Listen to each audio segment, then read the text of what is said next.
The words didn't just sting, they severed something I didn't know could be cut. "You're not welcome here until you apologize, Aitana."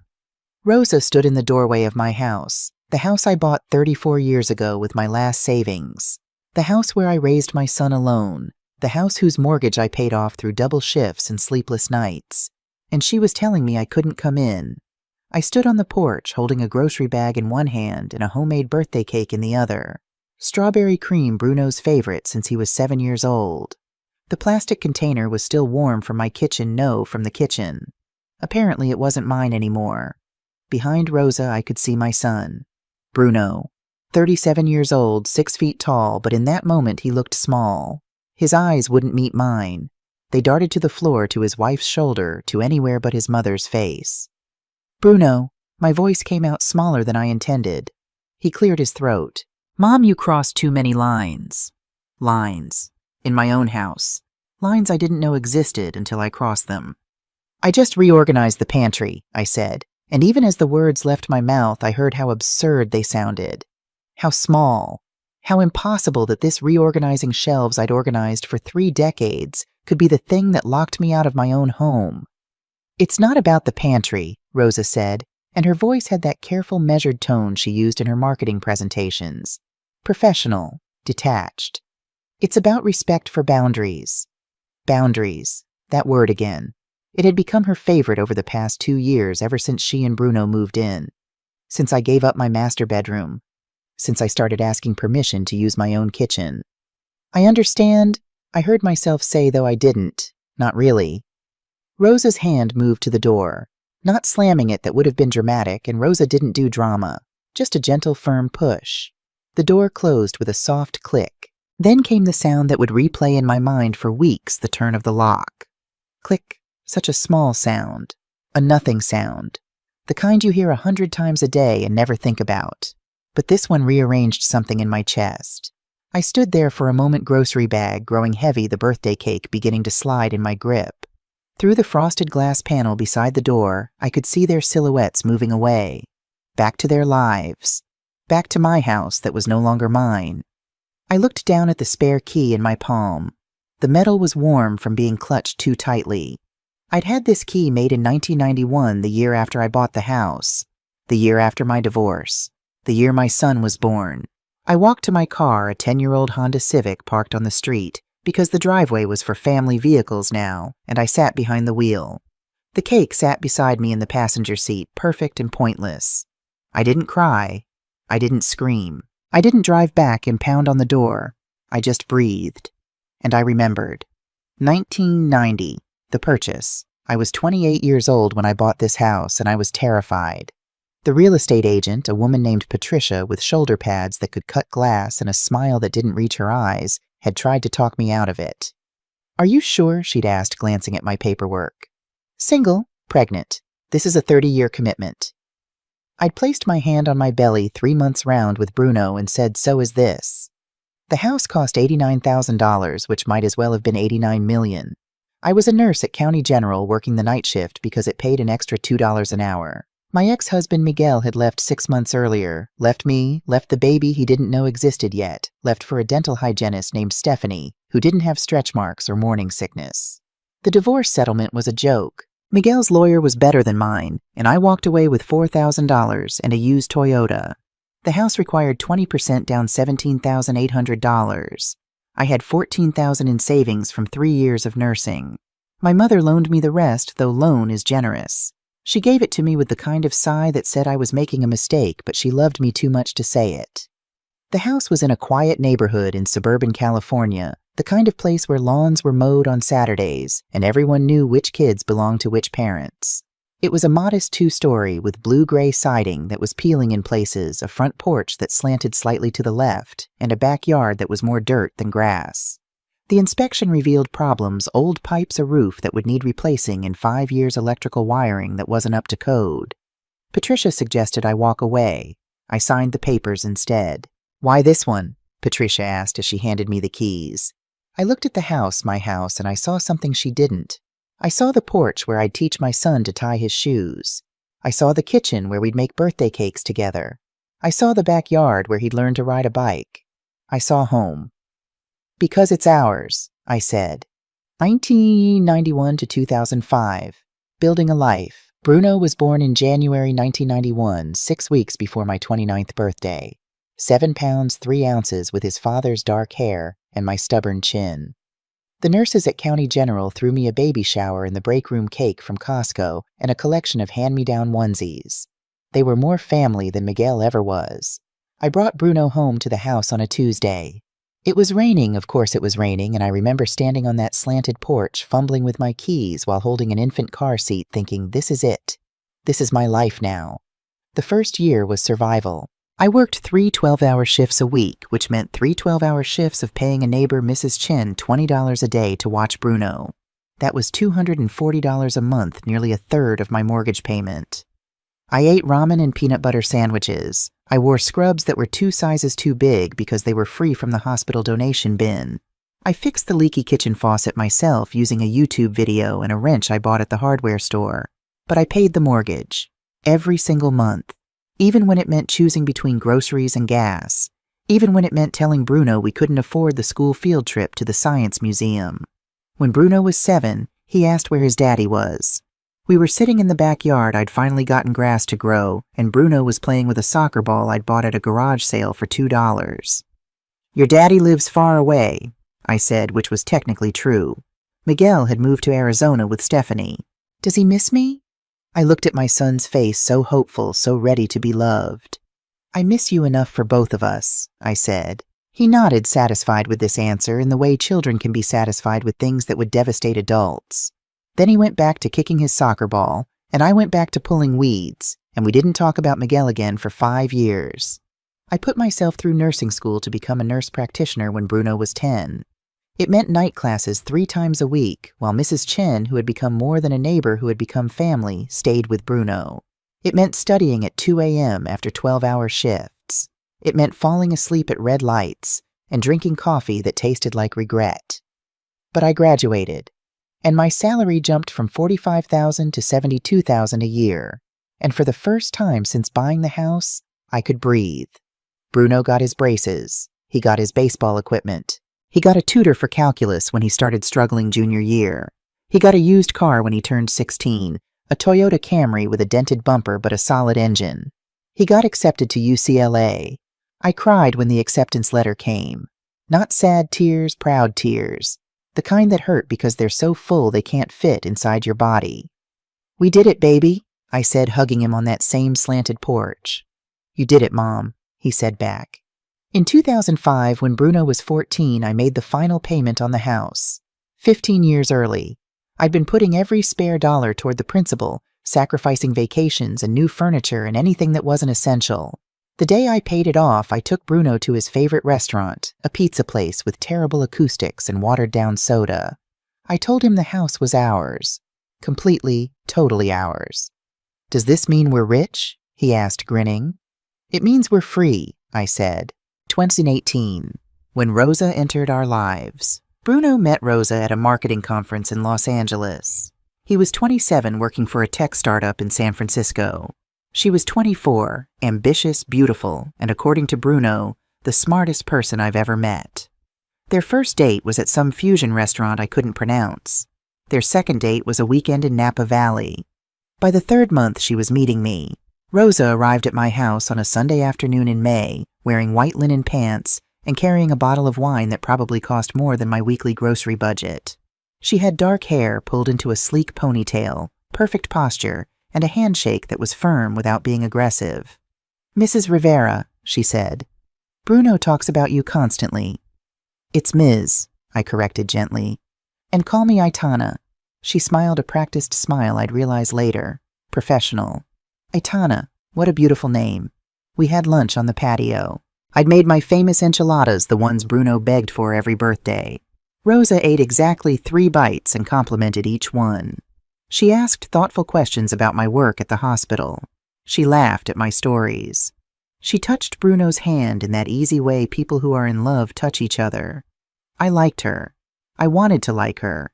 She made my son happy, and that was enough. After lunch, I gave her a tour of the house. She admired the vintage tile in the bathroom, the built-in bookshelves in the living room, the way the afternoon light came through the kitchen windows. "This house has incredible bones," she said. "Great investment." Investment, that's what she called it. Not home. Investment. Bruno proposed 6 months later. He didn't ask my permission, but he did tell me before he did it, and I appreciated that. The ring was modest, he was still paying off student loans, and Rosa didn't seem to mind. She posted a photo on Instagram with the caption, "He asked, I said yes. Best investment ever." The wedding was in 2019, held in my backyard. I'd spent 3 months transforming it, planting flowers, stringing lights, building an arbor with my own hands. Rosa's family paid for the catering and the photographer, but the venue was mine. My gift to them. It was a beautiful ceremony. Small, only 60 people. Rosa wore a simple white dress. Bruno cried when he saw her walking down the makeshift aisle. I cried watching him cry. At the reception, Rosa's mother, a woman named Patricia, who wore too much perfume and called me dear, in a way that felt condescending, pulled me aside. "You must be so happy," she said. "I am. Bruno is getting such a wonderful start. Rosa's father and I have already bought them a condo in San Francisco, as a wedding gift." I nodded, smiling. "That's very generous." "We just want them to have every advantage," she said, and there was something in her tone, something that said unlike what you could give him.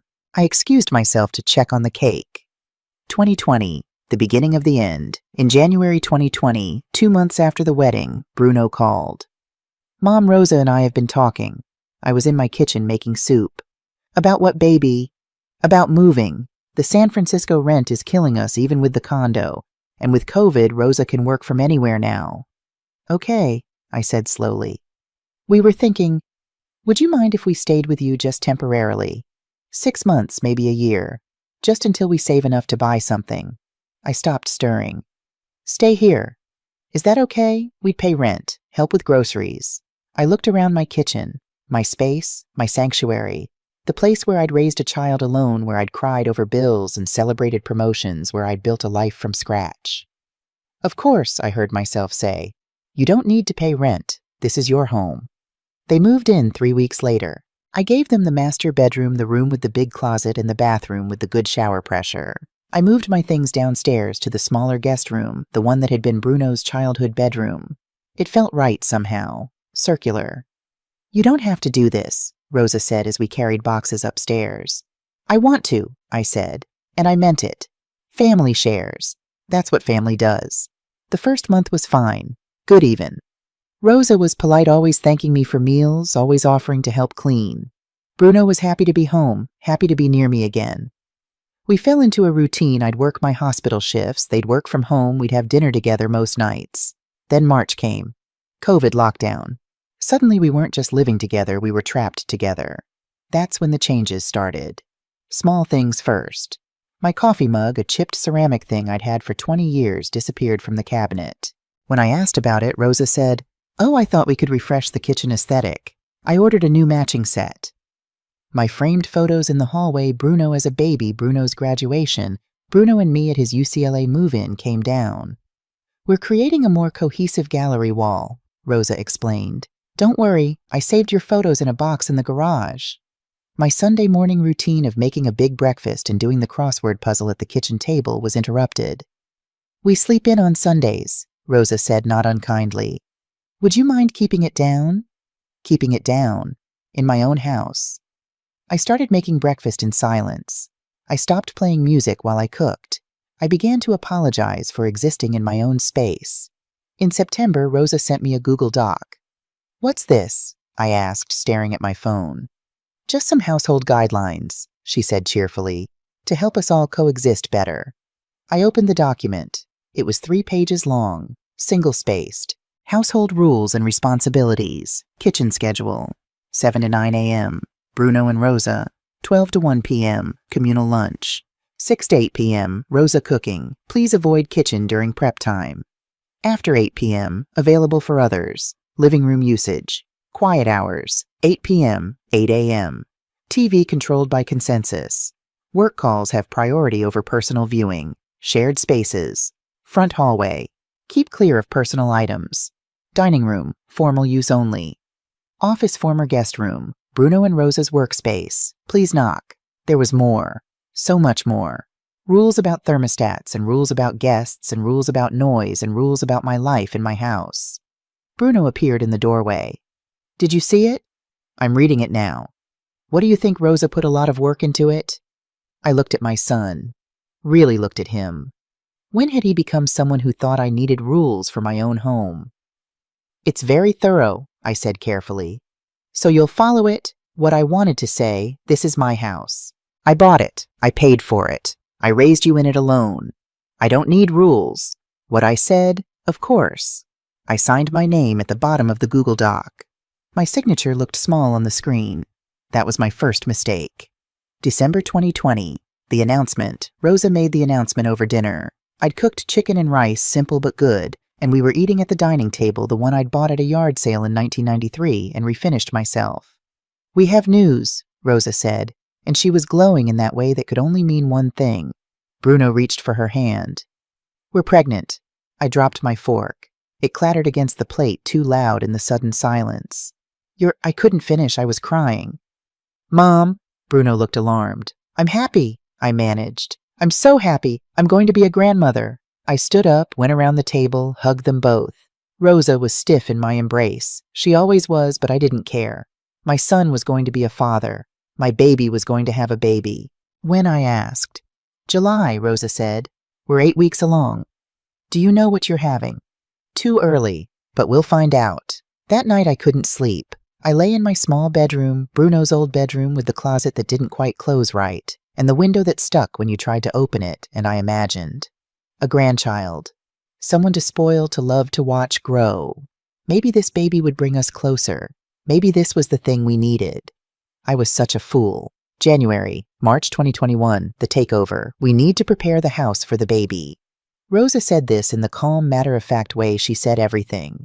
We were sitting in the living room at a time that was technically outside of living room quiet hours, so I was allowed to be there. Of course, I said. What do you need space, she said. Lots of it. Over the next 3 months, I watched my house transform. The living room where I'd read Bruno bedtime stories, where we'd watched movies together, where I'd fallen asleep on the couch after double shifts became a nursery prep zone. Rosa's words, not mine. Boxes of baby items appeared, a crib still in packaging, a changing table, something called a wipe warmer that cost $89. Can we store these in the garage? I suggested. The garage isn't climate controlled, Rosa said. It's not safe for baby items. So my living room became a storage unit. The office, the former guest room where my parents used to stay when they visited before they passed, became absolutely essential workspace. Rosa needed it for video calls. The door stayed closed. A sign appeared. Meeting in progress. Do not disturb. I stopped knocking after the third time Rosa opened the door with an annoyed expression and a finger to her lips. Then came the bathroom conversation. Aitana, we need to discuss the main bathroom. It was February. Rosa was 4 months pregnant, showing now one hand constantly on her belly in that protective way expectant mothers have. What about it? With the baby coming, we'll need exclusive use, for hygiene reasons. I've been reading about infant immune systems and shared bathrooms can be problematic. Where am I supposed to? There's the half bath downstairs. It's closer to your room anyway. The half bath. A toilet and a sink the size of a cereal bowl. No shower, no bathtub, no space. I'd need to shower, I said. Oh, Rosa looked surprised, like she hadn't considered this. Well, maybe in the mornings before we're up, and you'd need to clean it thoroughly after. I would need to clean my own bathroom after using it in my own house. Okay, I heard myself say. Bruno walked in. Everything good. Your mom's being so flexible, Rosa said, smiling at me. She's letting us have the main bathroom. Letting them have my bathroom. In my house. Bruno kissed his wife's forehead. Thanks, Mom. This means a lot. I nodded, smiled, felt something crack inside my chest. March 2021. The money. I noticed it on a Tuesday. I was checking my bank account, a habit from years of living paycheck to paycheck, even though I was comfortable now, and I saw it.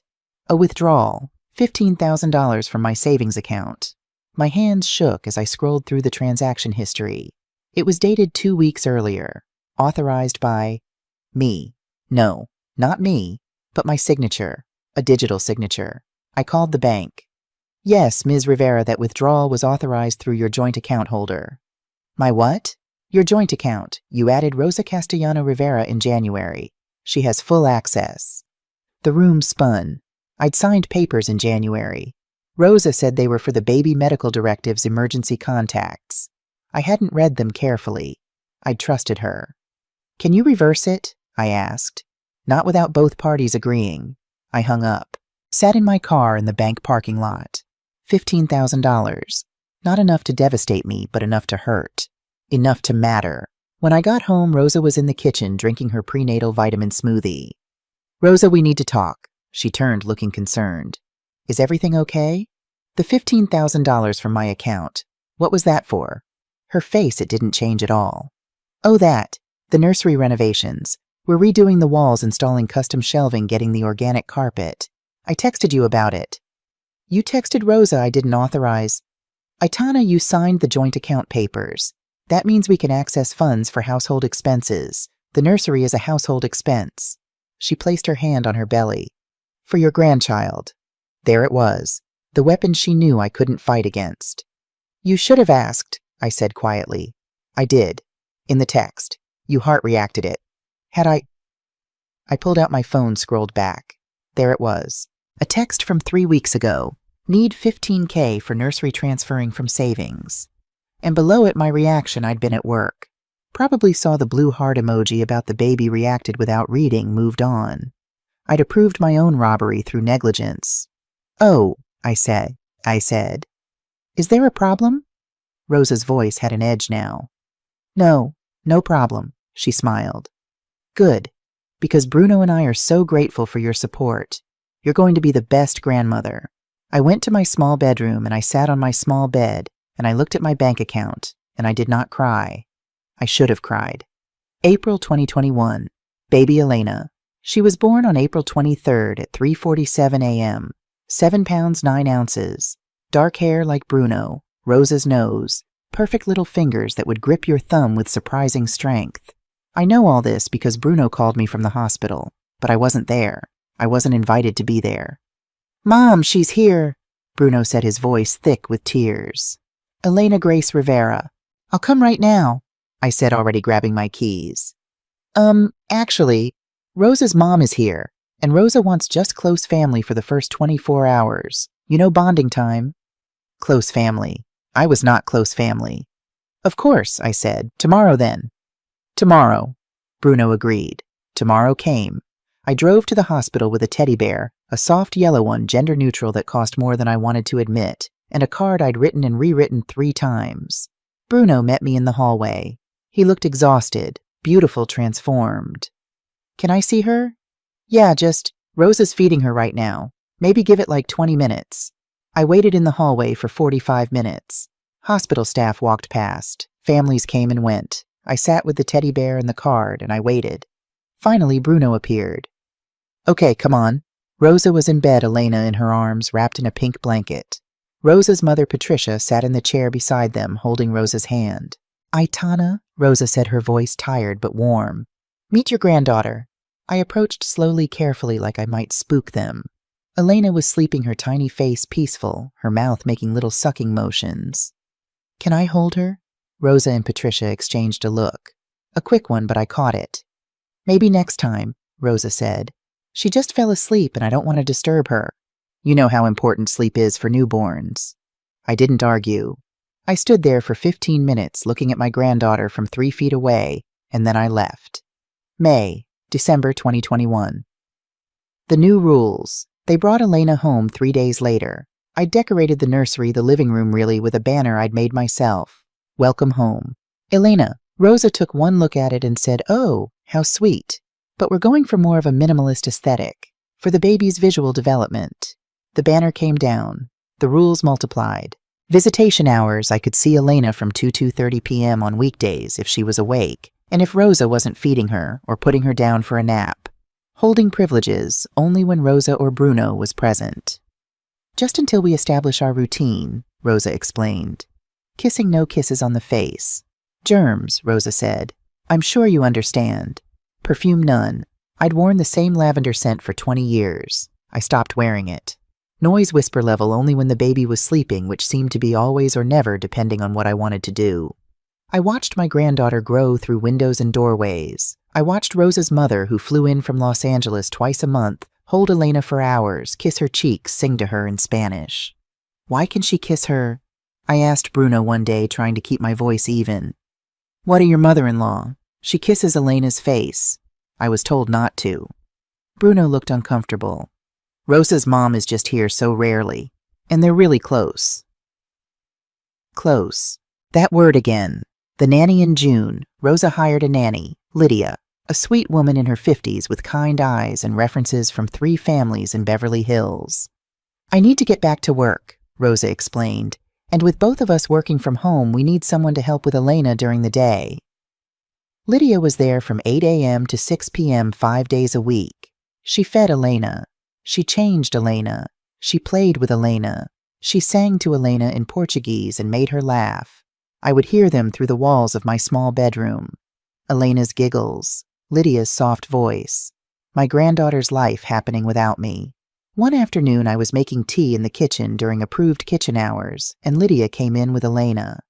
"Oh, Ms. Aitana," she said warmly. "Want to hold the baby?" I reached out automatically, ready to take her. "Lydia." Rosa appeared in the doorway. "I've told you, no one holds Elena without checking with me first." Lydia's face fell. "I'm sorry, Ms. Rosa. I thought family—" "It's fine, just remember." After that, Lydia started avoiding me, making excuses. "Oh, Ms. Aitana, I would, but it's almost nap time. I'd love to, but Miss Rosa wanted her in the nursery." I stopped asking. December 2021, Elena's first Christmas. I bought gifts. So many gifts.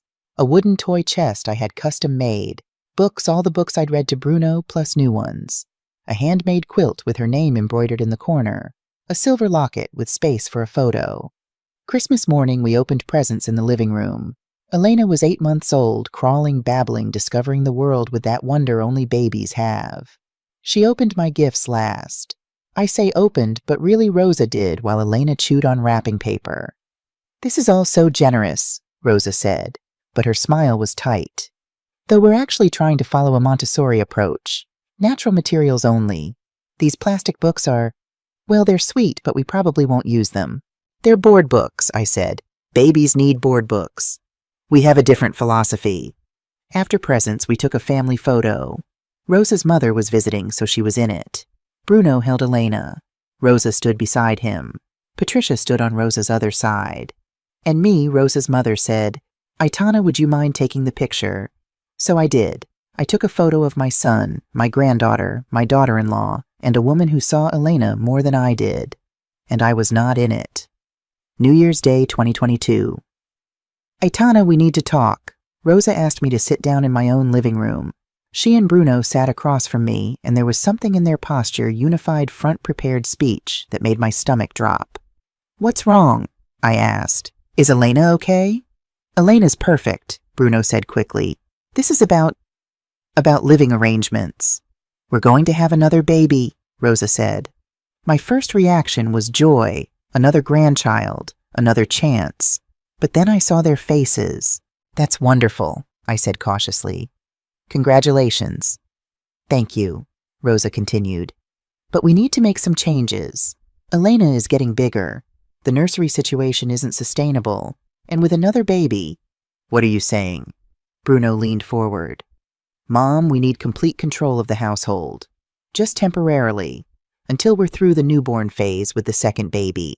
Maybe a year, 18 months. Complete control. It means," Rosa said, her voice soft but firm, "that we need to make decisions about the house without running everything by you. For efficiency, for Elena's stability, and for the baby's safety." I felt like I was falling, but I was sitting still. "This is my house," I said quietly. "We know," Bruno said. "And we're grateful. But Mom, you're not getting any younger. Maybe this is a good time to start thinking about downsizing. There are really nice senior apartments." "Senior apartments, I'm 62, not 90. "We're not saying now," Rosa interjected. "Just eventually. And in the meantime, we need space to be a family. Our family. Our family, not including me."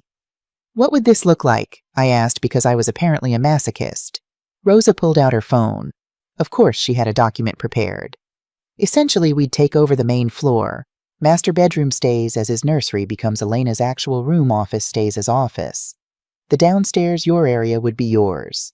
Separate entrance, separate kitchen space eventually. You want to section off my house? We prefer to think of it as creating appropriate boundaries. That word, boundaries. I'd heard it so many times it had lost all meaning. And if I say no? I asked. The silence was deafening. Finally, Bruno spoke. Mom, don't make this harder than it has to be. We're trying to do what's best for the kids. The kids? Not for me. Never for me. I need to think about it, I said. Of course, Rosa said, smiling now, sensing victory. Take your time. We'll need an answer by the end of the month. They left me sitting in my living room, my former living room, soon to be their living room, and I understood. I wasn't being asked. I was being informed. The takeover had a deadline. July 2022. It happened on a Tuesday morning. I woke up early, 5:30 a.m., my usual time, a habit from years of opening shifts at the hospital. I made coffee quietly per the rules. I took it to the kitchen, thinking I'd have an hour of peace before anyone else woke up. The pantry door was open. I could see inside chaos. Boxes stacked haphazardly, cans rolling, loose spices shoved in without organization. It made my fingers itch. I'd organized this pantry for 30 years. I knew every shelf, every corner. I knew that baking supplies went on the second shelf, that canned goods were alphabetized, that pasta belonged in the airtight containers on the left. It was muscle memory. I didn't think. I just started. 20 minutes later, everything was back where it belonged. The pantry looked like itself again. I felt for the first time in months like I had some control over something. I was putting the label maker away when I heard her. What did you do? Rosa stood in the doorway in her robe, her pregnant belly prominent at 5 months, her face red with anger I'd never seen before. The pantry was a mess, so You had no right. Her voice was low, shaking. No right to touch our things, to rearrange our space, to violate our system. Rosa, it's just shelves. It's control, she was shouting now. You can't help yourself, can you? You can't let us have anything. This is exactly what we've been talking about. This boundary crossing, this inability to respect our space. Our space. Something in me snapped. This is my house, Rosa. I bought it. I paid for it. I've lived here for 32 years. And you've held it over us ever since we moved in. Bruno appeared, Elena on his hip. She was crying now, frightened by the shouting. What's going on? Your mother, Rosa said, her voice tight, reorganized the pantry, after we explicitly discussed boundaries. Bruno looked at me, really looked at me, and I saw it, the decision had already been made. He'd already chosen. Mom, he said, and his voice was tired. Why can't you just respect what we've asked? I wasn't thinking. It's habit. I've done this for decades. Exactly, Rosa cut in. You've done this for decades, but it's not your pantry anymore. It's ours, and you can't seem to understand that. I looked at my son, at my granddaughter who was reaching for me even as she cried, at my pregnant daughter-in-law who looked at me like I was a problem to be solved. I'm sorry, I said. I didn't mean... We need some time, Bruno said. We need to figure things out. As a family. As a family, not including me. What does that mean? Rosa and Bruno exchanged a look. The kind of look couples have when they've already discussed something 100 times.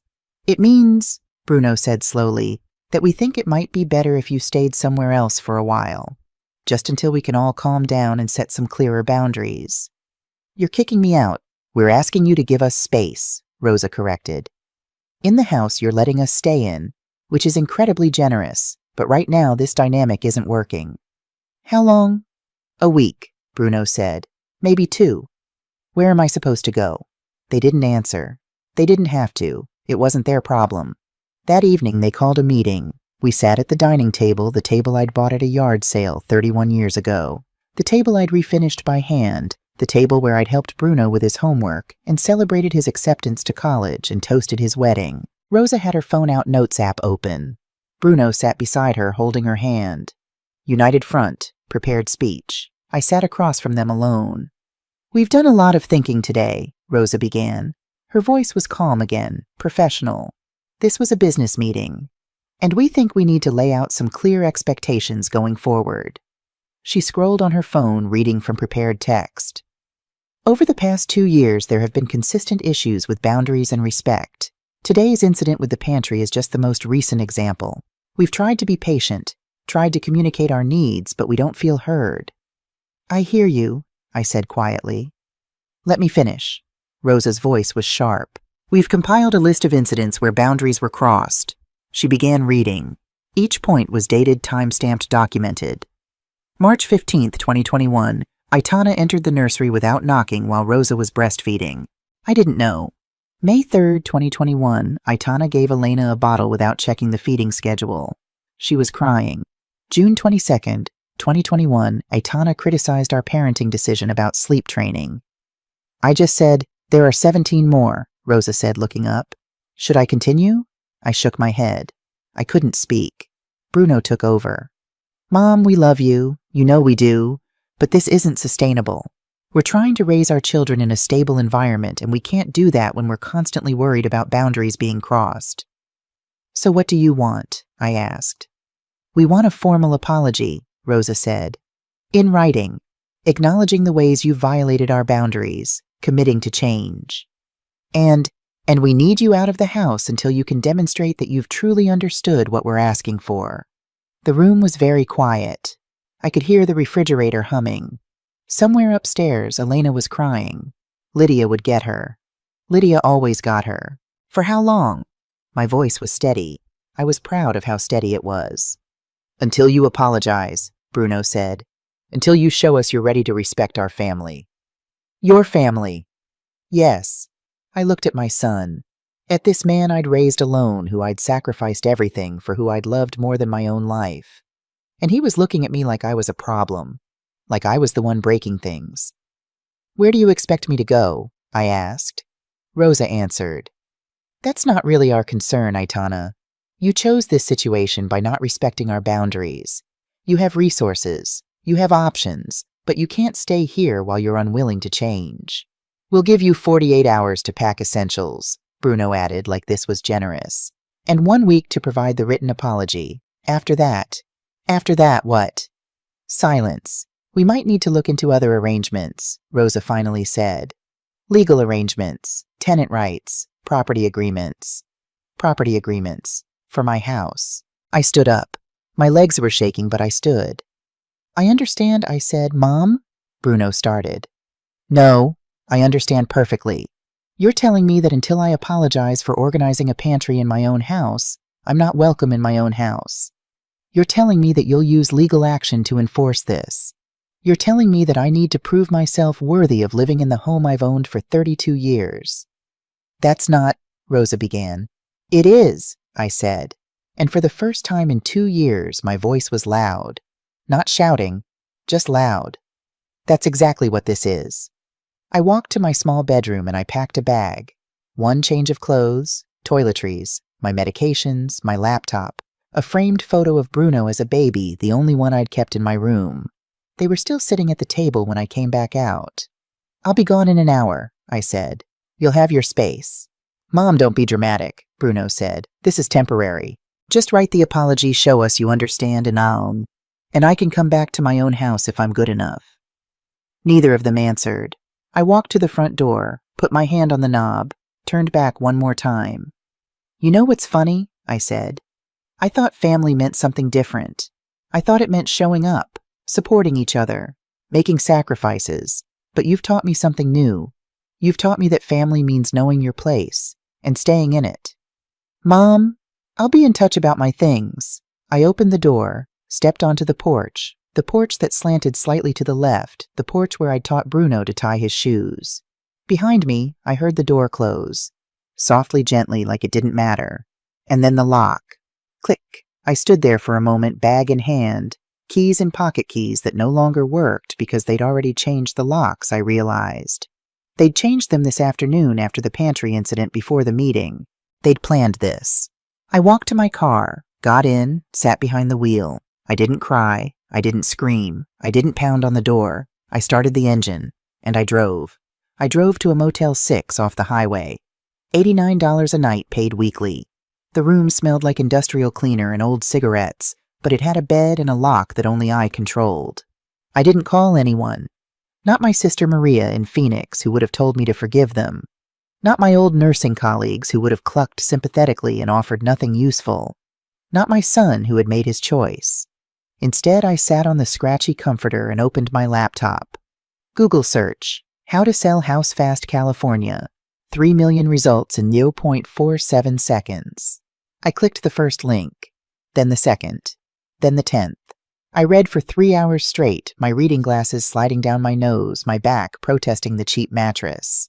Question: can you sell a house while people are living in it? Answer: yes, if you're the sole owner. Question: do you need to tell residents before selling? Answer: if they're tenants with a lease, yes. If they're guests, no. Question: what are squatters' rights in California? Answer: complicated, but guests who don't pay rent have limited protections. I pulled up the property deed.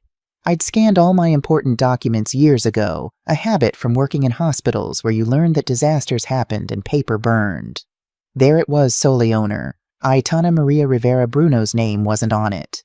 Rosa's name wasn't on it. Just mine. I'd never added Bruno because I wanted him to earn his own things. I wanted him to build his own life, not inherit mine before I was done with it. I'd planned to leave it to him in my will, of course, when I was dead. But I wasn't dead. At 2 a.m. I made a decision. At 6 a.m. I made a call. Sharon Kim's office was in a strip mall between a nail salon and a tax preparation service. The sign said Kim Realty, 25 years excellence, and the window displayed photos of sold homes with sold stickers at aggressive angles. Sharon herself was exactly what her office suggested, efficient no-nonsense, probably 60, but looked 50, wearing a blazer that had seen 1,000 open houses. "Ms. Rivera," she said, shaking my hand with a grip that meant business. "You said on the phone you wanted to sell quickly as possible." She pulled out a tablet, fingers already moving. "Tell me about the property." I did. 2-story, 3-bedroom, 2-bath at 800 square feet, built 1987, well-maintained. Quiet neighborhood, good schools, 10 minutes from the freeway. Photos, I pulled them up on my phone. Exterior shots I'd taken for insurance purposes. Interior shots from before Bruno and Rosa moved in. Sharon scrolled, nodding. "Bones are good. Updates needed, but nothing major. Market's still hot even with rate increases." She looked up. "You mentioned people are currently living there. My son, his wife, their daughter. Do they know you're selling?" "Not yet." Something flickered in Sharon's eyes. Not judgment, recognition. She'd seen this before. "Ms. Rivera, I have to ask, is your son on the deed?" "No, just me." "Does he have a lease rental agreement?" "No. They've been staying as guests for 2 years. Sharon set down her tablet. "I'm going to be straight with you. This is going to be messy." "I know." "They're going to fight it." "I know." "You're sure you want to do this?" I thought about the lock clicking, the rules, the pantry. Elena's face at the window while Lydia held her. 2 years of shrinking and shrinking until I was barely visible in my own life. "I've never been more sure of anything." Sharon nodded once sharp. "Okay then, let's run numbers." She pulled up comps, comparable properties in my area, houses like mine recently sold. Based on current market square footage condition, I'd estimate fair market value at $780,000. I blinked. I bought it for $89,000. $1990. Welcome to California real estate. She turned the tablet to show me. "See this 1-2 streets over similar specs sold for $795,000 last month. This one smaller than yours went for $760,000. $780,000. I'd spent 32 years paying off $89,000, and now it was worth almost 9 times that. "How fast can we move?" I asked. "You want fast list at $760,000. Price it to sell. We'll get multiple offers in the first week, probably over asking. I'd target 45-day close. Cash buyers waive inspection." "Will cash buyers waive inspection? For the right price in this market? Absolutely. Investors are desperate." I did the math in my head. 45 days until close. California law required 60-day notice for eviction, but that was for tenants. Guests could be removed faster, but it would still be messy. "If we list today," I said slowly, "when could we close?" Sharon checked her calendar. "Today is July 19th. We could close by September 2nd, maybe earlier if we get lucky. 2 months. I'd been locked out of my house yesterday. In 2 months, it wouldn't be my house at all. Do it, I said. You'll need to sign it whatever you need. I want it listed today. Sharon smiled. Not a happy smile, a respect smile. I'll draw up the paperwork. We listed at 3 p.m. that same day. Sharon had warned me about disclosure requirements. Sellers in California had to disclose everything: roof age, foundation issues, pest problems, and yes, occupants. The listing read, beautiful 3BD, 2BA home in desirable neighborhood. Current occupants are family members without lease agreement. Buyer to assume occupancy situation. Price to sell fast. Won't that scare buyers off? I asked. It'll scare off some, Sharon admitted. But investors, they love a deal. And this is a deal. She was right. By 6 p.m. we had 3 showing requests. By 9 p.m. we had 8. By midnight I was sitting in my motel room watching my phone light up with Sharon's updates. Sharon Kim 4 offers. All cash. Highest at $775K. Sharon Kim, make that 6 offers. New high $790K. Sharon Kim, 8 offers now. This is insane even for this market. At 1 a.m. Sharon called.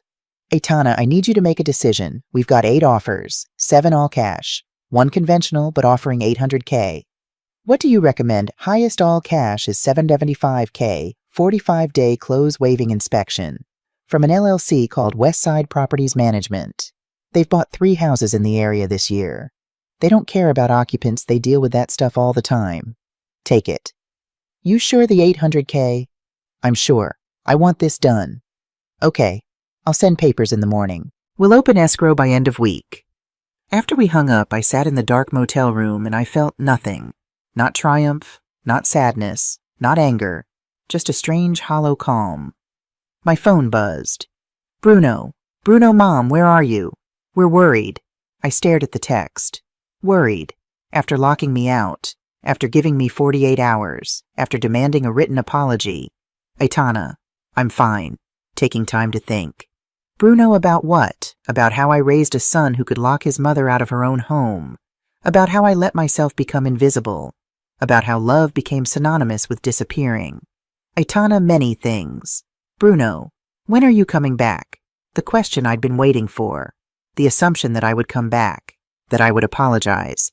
That I would shrink back into my corner and be grateful for whatever space they allowed me. Aitana, I'm not sure yet. 3 dots appeared. Disappeared. Appeared again. Disappeared. He didn't know what to say to a mother who didn't immediately comply.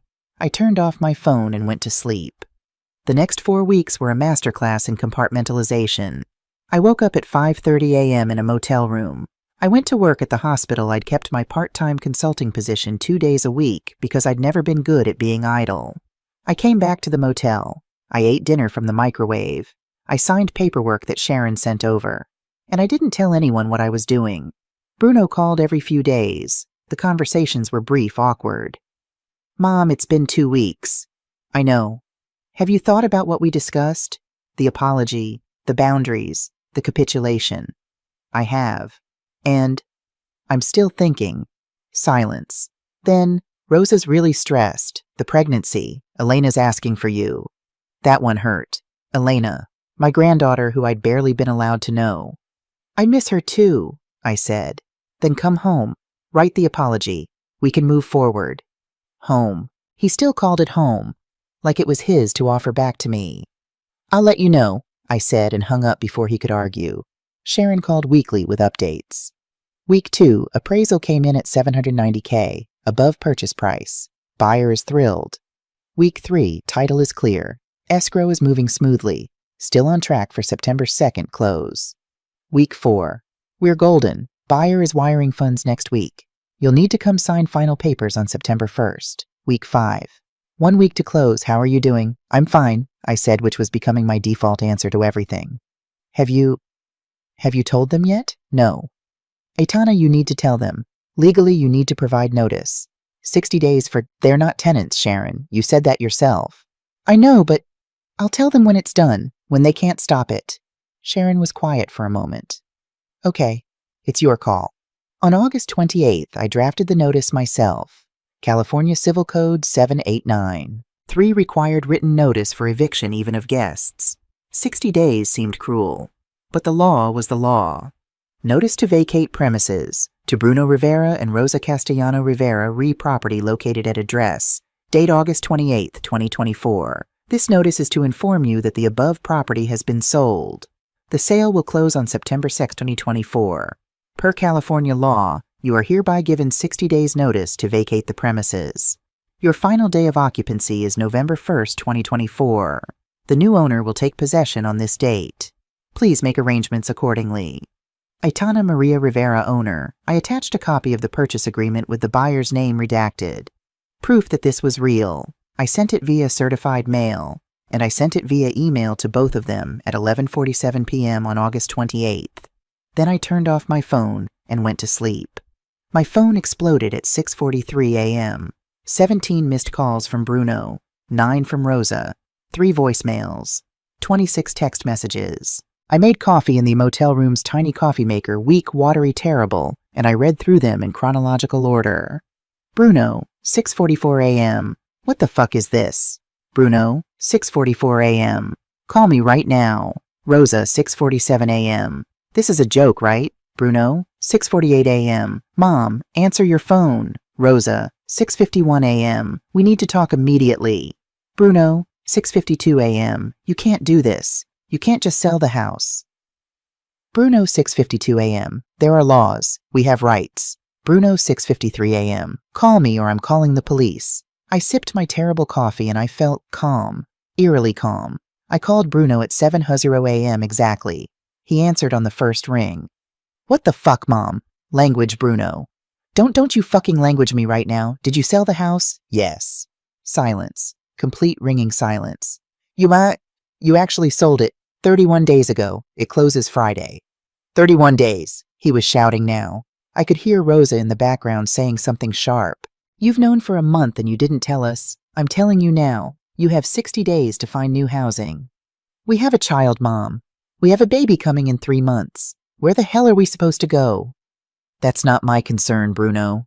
The words came out cold. Colder than I intended. Or maybe exactly as cold as I intended. Not your mom. This is our home. No, I said quietly. It's my house. You asked me to leave it, so I did, and then I sold it. We asked you to apologize, to respect boundaries, not to... You locked me out, Bruno. You gave me 48 hours to pack. You demanded a written apology for organizing a pantry in my own house. That's not we were trying to... Rosa grabbed the phone. I heard the fumble, then her voice shaking with rage. This is illegal. We live here. We have rights as tenants. You're not tenants. You never signed a lease. You never paid rent. You're guests who overstayed. We have a baby. I know. I barely got to meet her. You're being vindictive. I'm being clear. 60 days. Use them wisely. We'll sue you. We'll fight this. You can try. But the house is already sold. The deed transfers Friday. Your fight would be with the new owner, not me. I could hear Rosa's breathing fast and furious. You're going to regret this, she said. Maybe, but at least I'll regret it in peace. I hung up. The phone rang immediately. I declined the call. It rang again. I turned it off. At 9 a.m. my phone was still off, but my email was exploding. From Rosa Castellano Rivera, subject legal action. Aitana, we have consulted with an attorney. What you're doing is elder abuse in reverse. Financial manipulation. Constructive eviction. We will be filing complaints with the California Department of Real Estate and pursuing legal action for emotional distress. You are destroying your grandchildren's stability. Elena will remember this. The new baby will grow up knowing what you did. Reconsider before it's too late. Rosa, I read it twice. Then I archived it. From Bruno Rivera, subject, Mom, please, Mom. I don't understand what's happening. This isn't you. You're not cruel. You're not vindictive. Something's wrong. Are you having a breakdown? Do you need help? Please talk to me. Please don't do this. We can fix this. I'll apologize. Rosa will apologize. We can go to family therapy. Whatever you need. Just don't take our home. Please. Bruno, that one was harder. I could hear my son in every word. The boy who'd cried when he scraped his knee. The teenager who'd asked me to teach him to drive. The young man who'd hugged me when he got his college acceptance letter. But I could also hear the man who'd locked me out, who'd sided with his wife over his mother, who'd made rules for my existence in my own house. I started typing. Bruno, I'm not having a breakdown. I'm having a breakthrough. For 2 years, I gave you everything. My bedroom, my bathroom, my kitchen, my space, my money, my dignity. And it was never enough. You always wanted more. You asked me to leave. I left. You wanted the house. Now someone else has it. I'm not being cruel. I'm being clear about what you taught me, that family is conditional, that love has limits, that my place is wherever you decide it should be. You have 60 days. I suggest you use them. Mom, I hit send before I could reconsider. By afternoon, Bruno had hired an attorney. From law offices of Mitchell & Associates to Aitana Rivera Re Property Dispute. Dear Ms. Rivera, we represent Bruno Rivera and Rosa Castellano Rivera regarding the property located at address. Our clients dispute your right to sell this property without their consent, as they have been residents for 2 years and have made significant financial contributions to its upkeep and improvement. We are prepared to file for an injunction to halt the sale and cloud the title until this matter can be properly adjudicated. Please contact our office immediately to discuss resolution. Thomas Mitchell, E. Esquire. I forwarded it to Sharon. She called within 10 minutes. Aitana, don't panic. This is a scare tactic. Will it work? Did they ever pay rent? No. Do you have any written agreements about property ownership? No, just my name on the deed. Then they have no case. They can file whatever they want, but no judge will grant an injunction. You're the sole owner. You have the right to sell. What about the money Rosa took, the $15,000? Did you authorize it? I reacted to a text with a heart emoji. That's authorization. Weak, but authorization. And regardless, it doesn't give them ownership rights. So the sale will go through? Friday at 10 a.m., I guarantee it. That evening, my sister Maria called. Aitana, what the hell is going on? Bruno called you. Of course he called me. He says you sold the house out from under him with a pregnant wife and a baby. He locked me out first. So this is revenge. This is consequence. Maria sighed, the big sister sigh, the one that said I was being difficult and she was being patient. Aitana, I get it. They were disrespectful. But selling the house, that's nuclear. They went nuclear first. They're kids. Bruno is 37 years old. He's not a kid. You know what I mean. They made mistakes, but you're punishing your grandchildren. Elena. Always it came back to Elena. The grandchild I barely knew. The baby I wasn't allowed to hold without supervision. I'm not punishing anyone, I said. I'm reclaiming my life. By making them homeless. They have money. Rosa's family has money. They have jobs. They have options. What they don't have is my house. You sound cold. I sound clear. Maria was quiet for a long moment. When did you become this person? When I stopped being invisible. I hung up before she could argue more. On September 1st, I went to Sharon's office to sign final closing papers. The conference room was small, professional, smelling of coffee and paper. Sharon had everything organized in neat stacks, deed transfer settlement statement disclosure forms. Buyer's attorney is reviewing on their end, she said. We should have final signatures by end of day. Have you met the buyer? I asked. No, it's all been through their attorney and the property manager. Pretty standard for LLC purchases. What do they plan to do with it? Sharon shrugged. Rental property, probably. That's what most investor LLCs do. Buy, rent it out, hold for appreciation. So Bruno and Rosa would be kicked out and strangers would move in. Or maybe it would stay empty. Either way, it wouldn't be theirs. At 4:47 p.m., Sharon called. We're closed. Deed is recorded. Money is in escrow. It'll hit your account Monday morning. That's it. That's it. Congratulations, Aitana. You're $721,250 richer. After deducting agent fees and legal costs, that's what I'd netted. Almost $750,000 from a house I'd bought for $89,000 with my last savings and 3 years of hope. Thank you, Sharon. What will you do now? I looked around my motel room, the water-stained ceiling, the TV that only got basic cable, the window overlooking a parking lot. I'm going to find an apartment by the ocean, I said, with a balcony and good light and space that's only mine. Sharon laughed. You've earned it. That night I sent one final text to Bruno. Aitana, the house sold today. New owner takes possession November 1st. You have 60 days from today. Bruno, I can't believe you did this. Aitana, I can't believe you thought I wouldn't. Bruno, when did you become so cruel? I stared at that message for a long time. Aitana, I didn't become cruel. I became clear. There's a difference. Aitana, for 2 years you taught me that I was only welcome when I was useful, that my love only mattered when it looked like what you wanted. That home was a place I could be removed from for reorganizing a pantry. Aitana, you taught me those lessons very well. Aitana, now you get to learn what it feels like when someone takes them to heart. Bruno, we needed boundaries. We have children. Aitana, and I needed dignity, but that didn't seem to matter.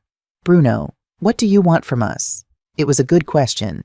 What did I want? An apology too late. My house back. It was gone. My son back. The person who'd locked me out had proven who he'd become. Aitana, I want you to understand that respect isn't optional, that boundaries go both ways, that you can't build your happiness on someone else's invisibility. Aitana, but mostly I want you to figure your life out without using mine as the foundation. Bruno, you're really not going to help us, Aitana. I helped you for 37 years. Now you get to help yourself. I turned off my phone. Tomorrow I would start looking for apartments by the ocean. Tomorrow I would start painting again. Tomorrow I would start living like someone who mattered. But tonight I sat in my motel room and I didn't cry. I didn't regret. I just breathed. And I was free. Month 1, October 2024, the apartment was on the 3rd floor of a building in Santa Monica, 2 blocks from the beach. 1 bedroom, 1 bath, 650 square feet of space that was entirely completely mine.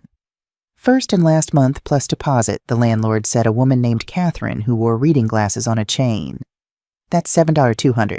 I wrote the check without hesitation. After 32 years of mortgage payments, rent felt like breathing. The apartment was empty when I got the keys. White walls, clean floors, a kitchen with a window over the sink. I stood in the middle of the living room and turned slowly, arms spread wide, and laughed. Actually laughed. There was no one to tell me to be quiet. I bought furniture piece by piece. A couch in deep blue, not because it matched anything, but because I liked it. A small dining table, a comfortable chair for reading. Each purchase felt like reclaiming a piece of myself I'd lost. The best part was the balcony. Narrow, barely big enough for 2 chairs, but from it I could see the ocean between buildings. Every morning at 5:30 a.m. I'd sit there with my coffee and watch the water change colors with the sunrise. I started painting again. Watercolors at first, cheap supplies from the craft store, nothing fancy. I painted the ocean over and over, trying to capture that exact shade of gray-blue at dawn. I wasn't good at it. I didn't care. It was mine. On October 15th, I joined a book club at the local library. 6 women all over 50 meeting every other Thursday. Nobody asked about my family. Nobody pitied me. We just talked about books and drank wine from paper cups and laughed too loud. One of the women, Diane, invited me for coffee afterward. She was 64, divorced with laugh lines and silver hair she wore proudly. "You have that look," she said over lattes. "What look, new divorce energy, except you're not divorced." "I divorced my old life." She raised her cup. "Best kind of divorce." We became friends. Real friends. The kind who texted funny memes and called each other for no reason and met for walks on the beach. I'd forgotten what it felt like to have friends who knew me as Aitana, not just as someone's mother. Through Maria, who still talked to Bruno despite my protests, I heard about their new reality. The condo in Pasadena was small. 2 bedrooms, 1 bathroom, $3,200 a month. Rosa's parents had helped with the deposit, but the help came with strings, weekly dinners, surprise visits, Rosa's mother's opinions on everything. "Bruno's working 2 jobs, Maria told me during one of her increasingly tense phone calls. Day job and Uber at night. Rosa went back to work full-time. Elena's in daycare 10 hours a day." "That sounds difficult," I said, and I meant it. "Don't you feel bad?" "I feel many things. Bad isn't one of them. Aitana, they're your family. They're adults who made choices. Now they're living with those choices. When did you become so cold? When being warm almost destroyed me." She stopped calling after that. It was October 28th, 3 days before Bruno and Rosa had to be out of my old house, when someone knocked on my door at 9 p.m. I looked through the peephole. Rosa. She was alone, 5 months pregnant, her face blotchy from crying. My first instinct was to not open the door. My second instinct was the same. But something in her posture, the way she held herself defeated and desperate, made me undo the chain. "What are you doing here?" "I need to talk to you. Please, Aitana. I'm begging you." "How did you find me?" "Your sister. I called her. Told her it was an emergency." She wiped her face. "It is an emergency. For me." I should have closed the door. Instead, I stepped back and let her in. Rosa walked into my small living room and looked around at my paintings on the walls, my books on the shelf, my life that didn't include her. She sat on my couch without being asked, hands on her pregnant belly. "Nice place," she said quietly. "Thank you. You can see the ocean." "Between the buildings, yes." Silence. I didn't help her fill it. Finally, Rosa looked up at me with red-rimmed eyes and said, "I had postpartum depression. Severe. After Elena was born." I remained standing. "Okay." It wasn't okay. It was hell. I couldn't sleep, couldn't eat, couldn't bond with my baby. Every time she cried, I felt like I was drowning. Every time someone tried to help, it felt like they were proving I was failing. "Did you get help?" "Eventually, but not for almost a year. I convinced myself I was fine, that I just needed control. So I controlled everything I could, the house, the rules, the schedule." "You." She was crying now, full sobs that shook her pregnant body. "Every time you tried to help with Elena, it felt like you were showing me up. Every time you gave advice, it felt like criticism. Every time you existed in that house, you reminded me that I was supposed to be grateful. And I just felt trapped." "Why are you telling me this?" I asked. "Because I made Bruno think you were the problem. I told him you were undermining us, that your old-fashioned ways were dangerous for Elena. I made him choose between us, and he chose me because that's what husbands do when there's a baby." She looked up at me, mascara running down her face. "I destroyed your relationship with your son. I took your money. I locked you out of your own house. And it's all my fault. Bruno didn't know how bad my depression was. I hid it from him. I made him think you were the issue so I didn't have to admit I was drowning." I sat down finally, but not next to her, in the chair across the room. "What do you want from me, Rosa?" "I want to apologize, really apologize. What I did was unforgivable. I know that. I know you'll never forgive me, but I needed you to know it wasn't you. It was never you. It was me sick and scared, and I made everyone else pay for it." We sat in silence. Outside, I could hear the ocean cars passing life continuing. "Are you getting help now?" I asked. "Yes. Therapy twice a week. Medication. Bruno knows everything now, I told him last week. He's angry. At me, at himself. He realizes what he lost." "And what did he lose?" "His mother." Fresh tears. "The woman who raised him alone, who sacrificed everything, who loved him unconditionally. He traded that for a sick wife who needed control and a baby who needed stability. And now we have nothing. You have each other. We're barely surviving. Bruno works 16-hour days. I'm pregnant and terrified it's going to happen again. The depression. Elena barely knows us. We eat ramen for dinner. Rosa's parents control our lives because we need their money. And every day Bruno looks at me like he's wondering if I was worth losing you." She stood up, wobbling slightly. "I just needed you to know. That's all. I'll go now." "Rosa." She turned. "I believe you," I said. "About the depression, about the fear. I believe you were sick. But you can't forgive me. No, not yet. Maybe not ever. But I believe you." She nodded. "That's more than I deserve." After she left, I sat on my balcony until midnight watching the ocean turn black under the stars, and I cried. Not for what I'd lost. For what could have been different if Rosa had just asked for help instead of demanding control. The next morning, my phone rang. Unknown number. "Ms. Rivera, this is Jennifer Park. I'm a property manager for the new owner of your former residence." My stomach dropped. "Okay. The owner has requested that I contact you. They'd like to meet with you. Tomorrow, 2 p.m. at the property if that's convenient." "Why, I'm not at liberty to say, but it's important." Against my better judgment, I agreed. I pulled up to my old house, Elena's house, the house I'd sold at 1:55 p.m. A woman was sitting on the porch steps, late 50s elegant silver-gray hair in a neat bob. She stood when she saw me. "Ms. Rivera, I'm Dr. Sarah Chen. Thank you for coming." We shook hands. Hers was warm, firm. "You bought my house," I said. I did. Walk with me. We walked around the block, the route I'd walked 1,000 times. Past Mrs. Chen's old house, she'd died 3 years ago. Past the elementary school Bruno had attended.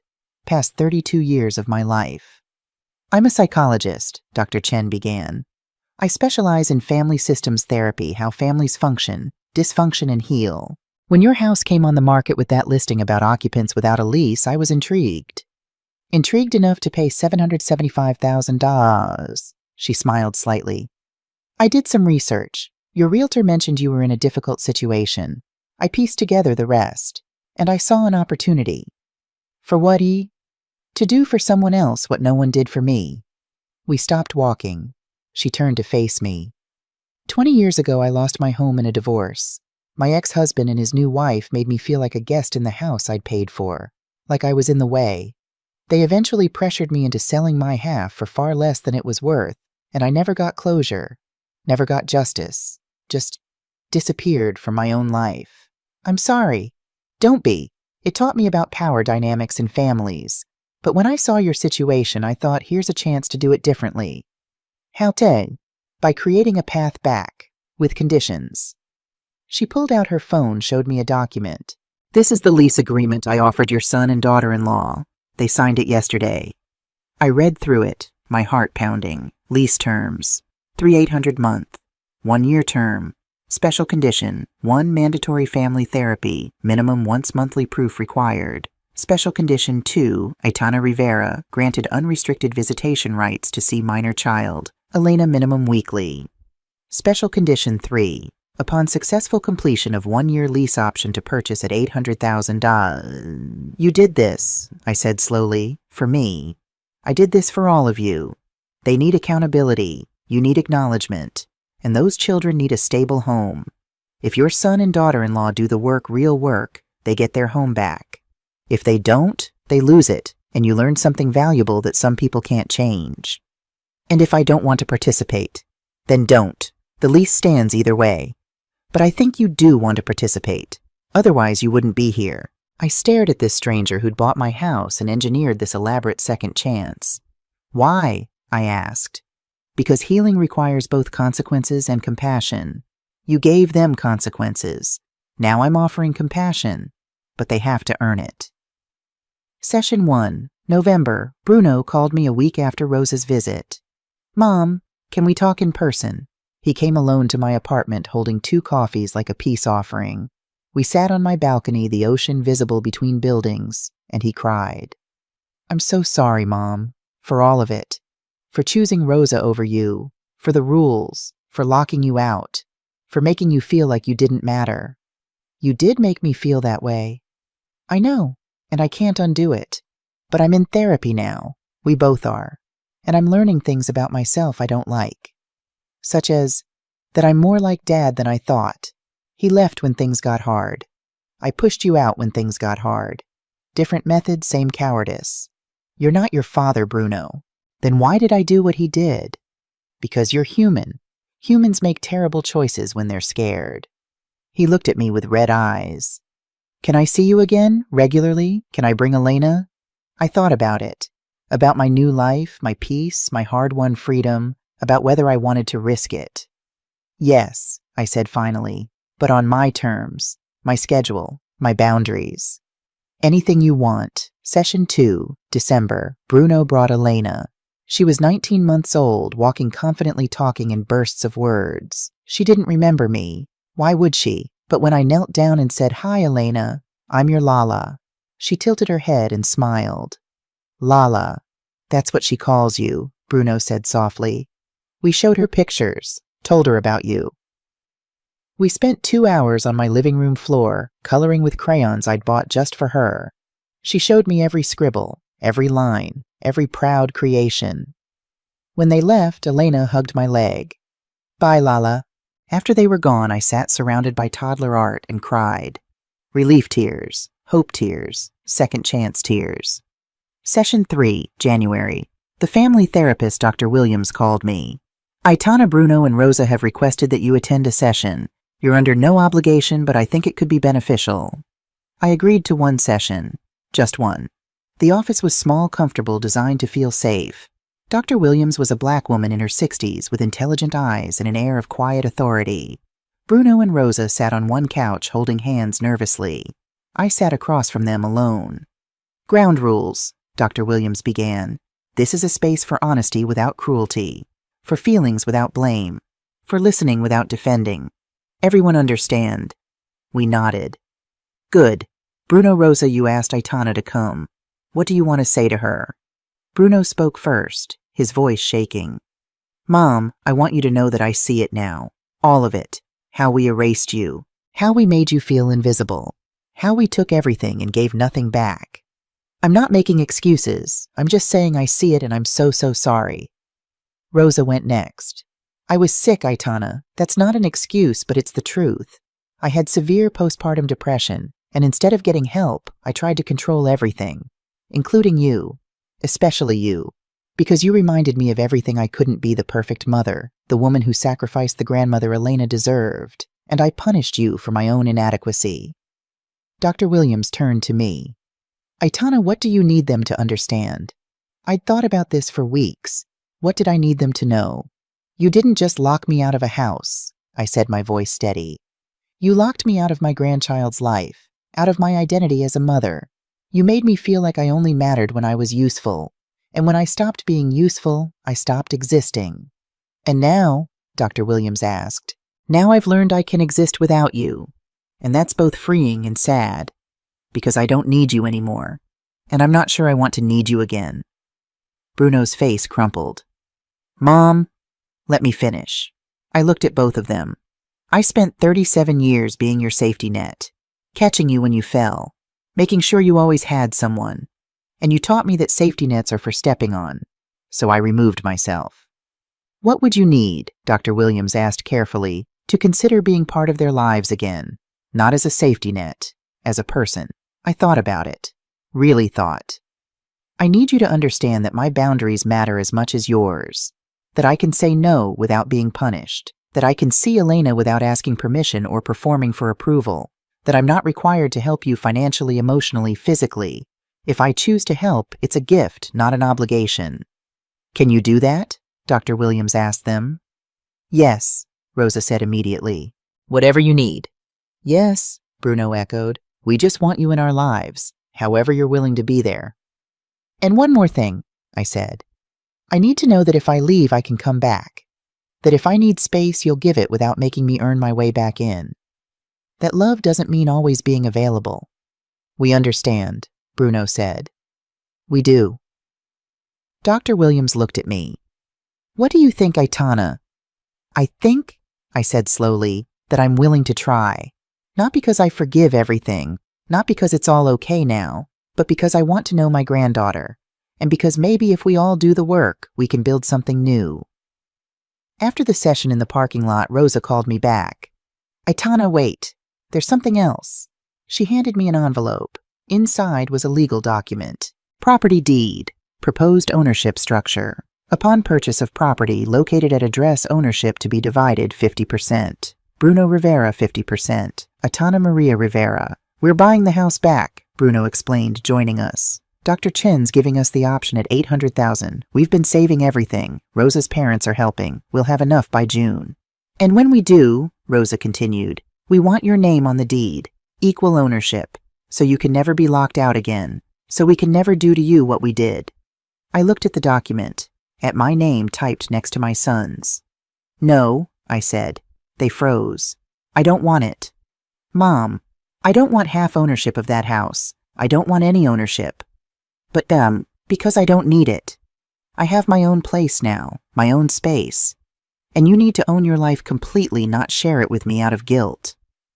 "It's not guilt," Bruno said desperately. "It's love." "Then show me love differently." Rosa's voice was small. "How?" I thought about it, about what I really wanted, about what would actually heal this family. "Put the house in a trust," I said, "for Elena and for the new baby when they're born. Make it theirs, managed by you until they're 25, so they grow up knowing this is stable. This is ours. No one can take it." "But you," Bruno started.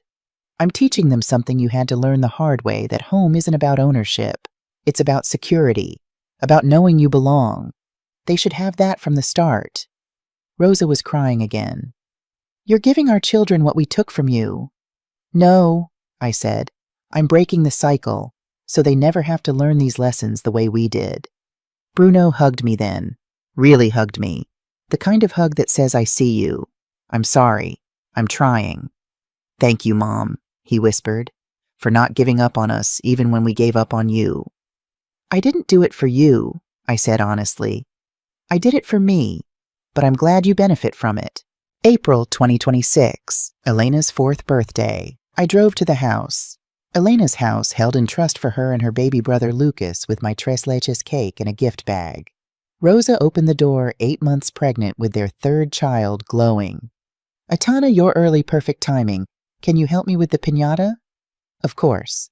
We worked together in the backyard, hanging the piñata from the old oak tree. The same tree Bruno had climbed as a boy. Some things stayed. How are you feeling? I asked. Huge. Tired, but good. Really good. She smiled. I have a whole postpartum plan this time. Therapist lined up meal train organized medication ready. We learned. Good. Elena ran over, covered in frosting. Lala, come sing. We gathered around the cake, the one I'd made, the one with 4 candles. Bruno held Elena. Rosa took photos. Their friends were there. Rosa's parents. My sister Maria, who'd finally stopped lecturing me. Dr. Chen was there too. We'd become friends, meeting for coffee once a month. 2 women who understood what it meant to lose yourself and find yourself again. Beautiful party, she said. They've come far. So have you. Later, as the sun set, I sat on the porch with Bruno, our old spot. Mom, can I ask you something? Always. Do you regret it? Any of it? I looked at my son, at this man who'd broken my heart and spent 2 years piecing it back together, who'd learned that love and respect aren't optional. Regret selling the house? No. Regret that it came to that? Yes, but regret is just grief wearing a different mask. And I'm done grieving what we were. I'm too busy enjoying what we're becoming. I love you, Mom. I love you too, baby. I drove home to my apartment, to my ocean view, to my paintings and my books and my life that belonged only to me. My phone buzzed. Bruno, thank you for the cake. Elena says it's the best birthday ever. Bruno. And thank you for teaching us that love isn't about holding on. It's about knowing when to let go and when to come back. Aitana, you're welcome. See you next week for dinner. I stood on my balcony with a glass of wine and watched the sunset paint the ocean gold. They say you can't go home again, but I learned something different. Sometimes you have to burn the house down to teach the people you love what home really means. Not a place you own, not a space you control, but a feeling you earn through respect, through boundaries, through love that doesn't demand you disappear. And sometimes the bravest thing you can do isn't leaving. It's coming back when they've finally learned to hold the door open. Not because you need them, but because they've learned they need to deserve you. I painted until the stars came out the ocean whispering its ancient song, and I was free.